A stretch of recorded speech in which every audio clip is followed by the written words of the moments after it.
Benua Amerika bukan ditemukan sama Columbus. Ada bajak laut beragama Islam. Pelaut Islam temukan kompas dengan 32 mata angin.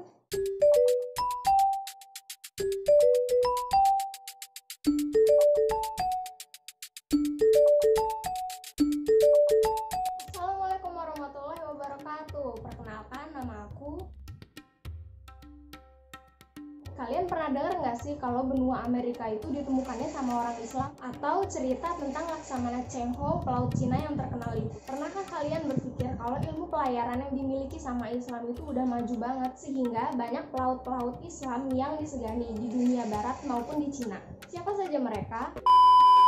Pertama, Laksamana Cheng Ho. Kecerdasan dan kepintarannya membuat ia diangkat menjadi Laksamana di Kekaisaran Yongyi. Selama 28 tahun pelayarannya, Laksamana Cheng Ho menjadi diploma yang mengunjungi 37 negara dan dia menghubungkan Tiongkok dengan dunia. Dalam sekali ekspedisi, Laksamana Cheng Ho bisa membawa 27.000 awak kapal. Meskipun membawa awak kapal sebanyak itu, Laksamana Cheng Ho tidak pernah melakukan penjajahan atas wilayah yang disinggahinya.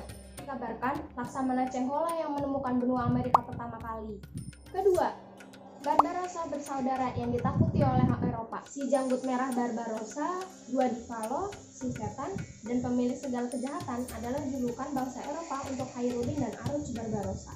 Namun sebenarnya mereka itu adalah pahlawan bagi orang-orang muslim. Sebutan itu diberikan oleh orang Eropa karena kehebatan mereka di bidang dunia pelayaran. Sebelumnya mereka hanyalah awak kapal biasa.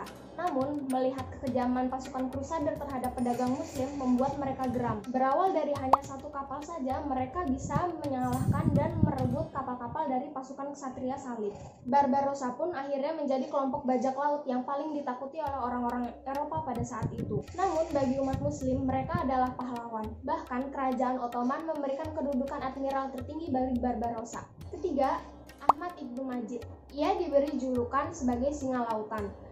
Pengalaman pelayarannya adalah menjadi navigator handal dari seorang pelaut terkenal, yaitu Vasco da Gama. Ia berasal dari keluarga pelaut, sehingga sudah banyak teori dan pengalaman langsung yang ia dapatkan dari keluarganya. Ahmad Ibnu Majid ini berhasil menemukan kompas dengan 32 arah mata angin. Inilah yang membuat Vasco da Gama takjub dan menjadikannya sebagai navigator dalam ekspedisinya. Ahmad Ibnu Majid berhasil membuat catatan pelayaran yang sangat berguna dan masih digunakan hingga saat ini. Bukunya yang berjudul Al-Fawaid fi Usul Ilm Al-Bahar wa Ikawaid banyak dijadikan referensi karena mengandung informasi lengkap tentang petunjuk navigasi dengan melihat langit, pola cuaca, dan area-area berbahaya untuk dilewati kapal-kapal.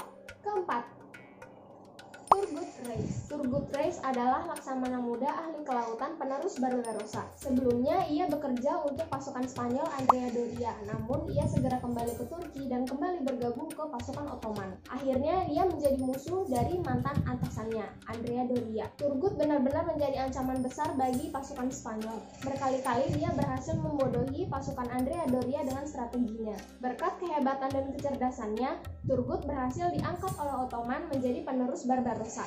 Kelima, Karimah binti Ahmad Al-Marwaziyah. Wanita ini berhasil menjadi salah satu tokoh pelaut hebat yang dimiliki oleh Islam. Karimah Al-Marwaziyah adalah seorang pejalan, ahli hadis, dan pelajar yang hebat berasal dari Turkmenistan. Ketekunannya dalam mencari ilmu membuat ia bepergian jauh bersama ayahnya. Bersama ayahnya, ia pergi mengarungi daratan dan lautan. Dari Turkmenistan, Iran, Yerusalem, dan pada akhirnya ia menetap di Mekah. Di sana, dia mempelajari Sahih Al-Bukhari dan menjadi pelajar paling dihormati pada masanya.